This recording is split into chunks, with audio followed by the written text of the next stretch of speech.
আল্লাহ রসুল বলেছেন, আল হাজ্জু ইয়াহদিমু মাকান ক্বাবলা, হজ মানুষের পিছনের সমস্ত গুনাহকে মিটায় দেয়। বলেন সুবহানাল্লাহ।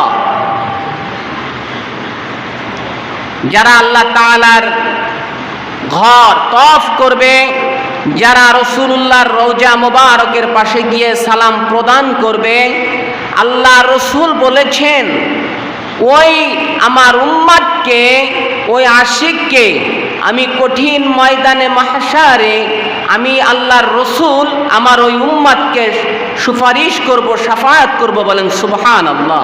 আব্দুল্লাহ বিন মুবারক তিনি হজ করার জন্য মক্কায় যাবেন, কিন্তু তার ফ্রেন্ড সার্কেল আছে, তারা বলতেছে চলো যাই হজ করার জন্য। হযরতে আব্দুল্লাহ বিন মুবারক বললেন যে আমি হজ করতে যাব, আমার অর্থ সংকট, আমার হাতে টাকা নাই, কেমনে যাব? ও মুসলমান ইমানদার, আব্দুল্লাহ বিন মুবারক তিনি একজন হক্কানি আলেম ছিলেন। তার বন্ধু যারা আছে তারা বললেন, আব্দুল্লাহ বিন মুবারক চলো হজে যাই, হজের মৌসুম চলতেছে, চলো হজে যাই। হযরতে আব্দুল্লাহ বিন মুবারক তিনি বললেন আমি হজে যাব না, কারণ আমার কাছে অর্থ নাই। হজ করতে হলে অর্থর প্রয়োজন আছে। আল্লাহ তাআলা ওই ব্যক্তির উপরে হজ ফরজ করেছেন, যে ব্যক্তির ধন সম্পদ আছে, ওই ব্যক্তি যদি হজ না করে যদি মৃত্যুবরণ করে, আল্লাহর নবী বলেছেন তাকে আমি নবী সুপারিশ করব না। ও আল্লাহর বান্দা,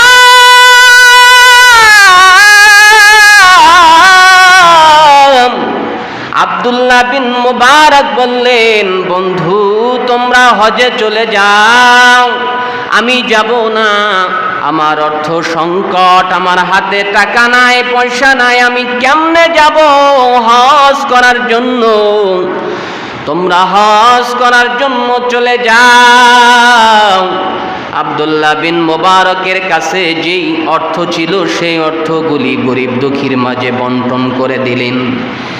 তিনি গরিব দুঃখীর মাঝে বন্টন করে দিলেন, আর মনে মনে নিয়ত করলেন, আল্লাহ আমার যে অর্থ ছিল হজের চেয়ে আমি বড় মনে করেছি। আমার প্রতিবেশীর বাড়িতে অনেক অসহায় দরিদ্র সন্তানগুলি কান্না করে, এক সন্ধ্যা খাবার ভালো তরকারি দিয়ে খাবার খাইতে পারে না। আমি যদি ওই অভাব দুঃখীর মুখে যদি খানা পৌঁছায় দিতে পারি, আমি যে হজ করব, এই হজের চেয়ে এটা আমি মনে করি বড় ইবাদত। ও আল্লাহর বান্দা,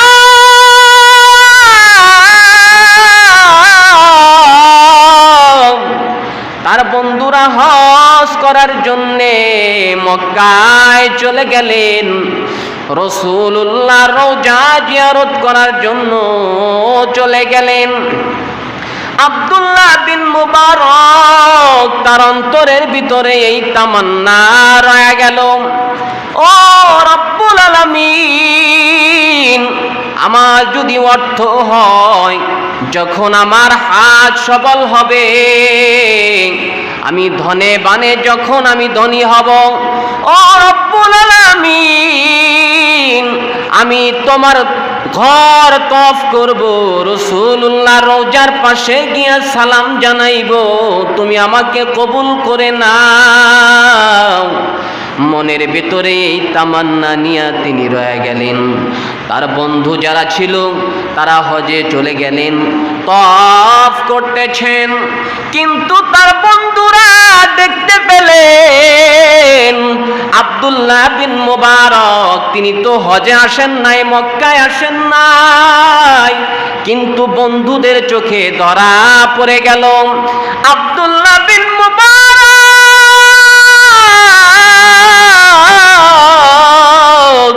আমার বন্ধুরা তওয়াফ করতেছে, কিন্তু তাদের আগায়া সামনে তওয়াফ করে। এই দৃশ্য দেখে তারা অবাক হয়ে গেলেন। আব্দুল্লাহ বিন মুবারককে আমরা বললাম হজ করার জন্য, মক্কায় আসার জন্য, মদিনায় আসার জন্য তিনি আসলেন না। একজন আলেম হয়ে মিথ্যাবাদী, মিথ্যার আশ্রয় নিলেন। এ কেমন আলেম! এবার কি করলেন? মিনা মুজদালিফায় গেলেন। এবার কি করলেন? মক্কার কাজ সম্পন্ন করে মদিনায় গেলেন। বাবু সালাম দিয়ে সালাম নবীর রওজায় সালাম দিয়ে যখন গেট দিয়ে বের হয়ে গেলেন, হযরতে আব্দুল্লাহ বিন মুবারক তারা দেখতে পেলেন আব্দুল্লাহ বিন মুবারক তাদের আগেই সালাম দিয়ে, বাবু সালাম দিয়ে বের হয়ে গেলেন। এবার বন্ধুরা আশ্চর্য হয়ে গেলেন।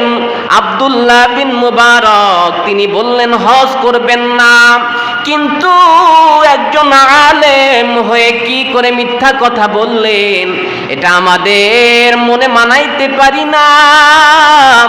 এবার যখন তারা চলে আসলেন, বাড়িতে যখন চলে আসলেন, সকল বন্ধু মিলা আব্দুল্লাহ বিন মুবারকের বাড়িতে গেলেন।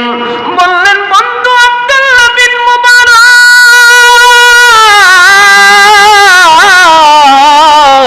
তুমি একজন আলেম হয়ে কিভাবে মিথ্যার আশ্রয় নিলা, কিভাবে আমাদের সঙ্গে মিথ্যা কথা বললা, এটা কি আল্লাহ বরদাস্ত করবেন? আব্দুল্লাহ বিন মুবারক বললেন, বন্ধুরে, ও বন্ধুরা শোনো, আমি কোনোদিন মিথ্যা কথা বলি না, কারণ আমি মক্কা মদিনায় যাই নাই, আমি মিথ্যা কথা বলি না।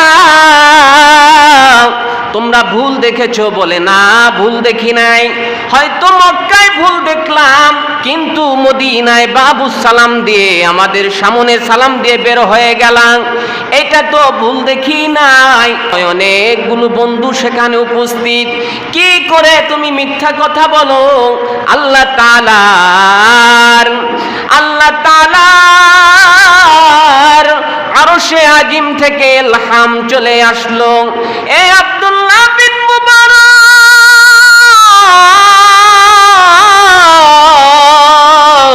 তোমার বন্ধুদেরকে বলে দাও তুমি হজে যাও নাই ঠিক আছে, কিন্তু তোমার মতো একজন আব্দুল্লাহ বিন মুবারক, তোমার মতো একজন ফেরেশতা বানাইয়া তোমার চেহারার আকৃতি ফেরেশতার মধ্যে দিয়ে দিলাম। ওই ফেরেশতা তুমি আব্দুল্লাহ বিন মুবারক হইয়া হজের কাজ সম্পন্ন করেছে। সুবহানাল্লাহ। আল্লাহ তাআলার দরবারে যদি কেউ নিয়ত করে, আল্লাহ আমি তোমার খানায় কাবা তওয়াফ করব, রাসূলুল্লাহর রওজার পাশে গিয়ে আমি দাঁড়িয়ে যাব, বলেন সুবহানাল্লাহ। একজন প্রখ্যাত হক্কানি আলেমে দ্বীন, নাম বললে অবশ্যই চিনবেন, আমি নামটা বললাম না, তিনি একটা কথা বললেন যে আমি 12ই রমজানে ইফতারের সময় আমি রাসূলুল্লাহর রওজার পাশে গিয়ে, তার কদমের পাশে গিয়ে বসে পড়লাম, ইয়া রাসূলুল্লাহ, ইয়া হাবিবাল্লাহ, আপনার কদমে বসে পড়লাম। এই বলে যখন তারা ইফতার করার জন্য রাসূলুল্লাহর কদমের পাশে বসে পড়লেন, তখন ওই দেশের যে পুলিশ আছে তারা উঠায় দেয়, বললেন যে এখানে বসা যাবে না, এটা বেদাত, এখানে বসলে তোমাদের ঈমান থাকবে না। কিন্তু বারবার উঠায় দেয়, তিনি বললেন যে আবার এসে আমরা এখানে বসি। কিন্তু রাসূলুল্লাহর যারা আশিক তারা ওই জায়গায় ইফতার করে রাসূলুল্লাহর কদমের পাশে, বারবার উঠায় দেয়।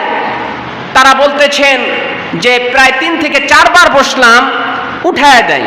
প্রায় ইফতারের 30 সেকেন্ড সময় আছে ইফতারের, তাই ইফতার করতে হবে, কিন্তু রাসূলুল্লাহর কদমের পাশে যখন বসে পড়লাম তখন দেখতে পেলাম যে আমাদের ইফতারি না দিয়ে, আমাদের পাশে যারা আছে তাদেরকে ইফতারি দিয়ে চলে গেলেন, কিন্তু আমাদের ইফতারি দেন না।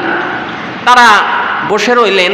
হঠাৎ করে 25 সেকেন্ড সময় আছে, এর মধ্যে একটা লোক কোত্থেকে আসলো আল্লাহ তাআলা জানে, কিন্তু ইফতারি দিয়ে চলে গেলেন। সেই ইফতারি গুনে দেখলেন প্রায় 12 প্রকার 12 আইটেমের ইফতারি সেখানে, বলেন সুবহানাল্লাহ। এই জন্য যারা আল্লাহ রসুলের আশিক তাদেরকে আল্লাহর রসুল বলেন, তারা যখন রওজা শরীফে আসে আমি নবী দেখতে পাই এবং তারা যে দরুদ পড়ে এই আওয়াজও শুনতে পাই। বলেন সুবহানাল্লাহ।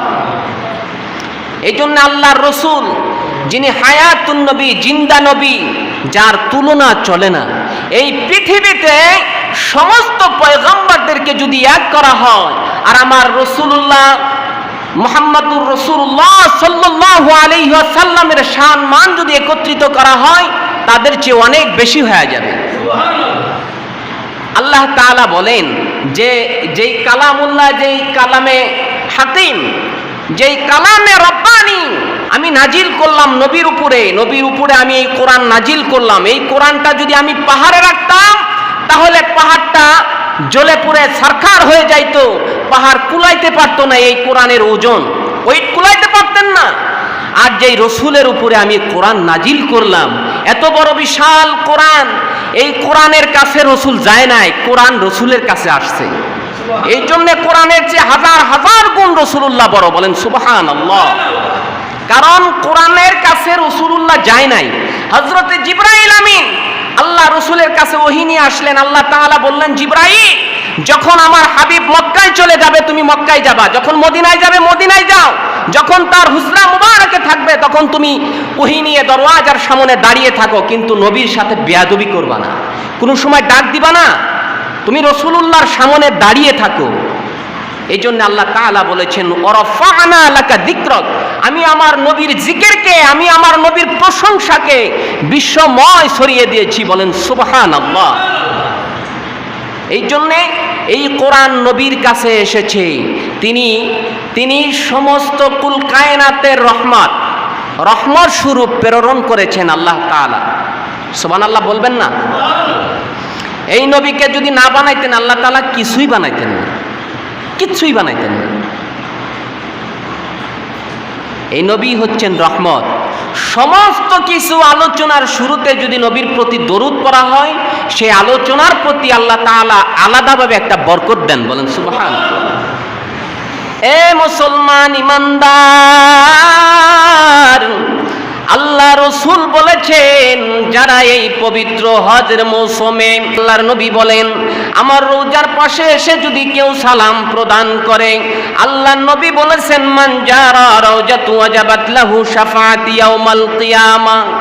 আল্লাহর নবী বলেন যারা জীবিত দশায় আমি রাসূলুল্লাহর রওজার পাশে এসে সালাম প্রদান করলো, আমি নবী ঘোষণা দিলাম কঠিন কিয়ামতের ময়দানে আমি রাসূল হাতে ধরে আমার ওই উম্মতকে জান্নাতে পৌঁছায়া দিব। ও মুসলমান ইমানদার, জমিনটা তামা হয়ে যাবে। তামা কেন বলা হলো? তামা এমন একটি পদার্থ যে এক জায়গায় গরম হলে সব জায়গায় গরম হয়ে যায়। এই জন্য বলেছেন জমিনটা সূর্যের 12টা মুখ যখন নিচ দিকে দিয়ে দেওয়া হবে, কাহারিয়াতের যখন আওয়াজ আসবে লিমানিল মুলকুল ইয়াউম লিল্লাহিল ওয়াহিদিল কাহ্হার, কাহারিয়াতের যখন আওয়াজ আসবে তখন কি হবে? আল্লাহ রব্বুল আলামিনের কোনো মায়া থাকবে না।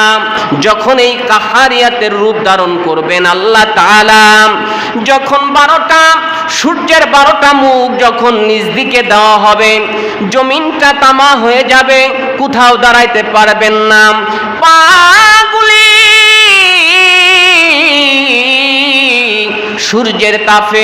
সূর্যের তাপে পাগুলি পুরে ছারখার হয়ে যাবে। সমস্ত পয়গম্বরগুলি জান্নাতের গেটের কাছে থাকবেন।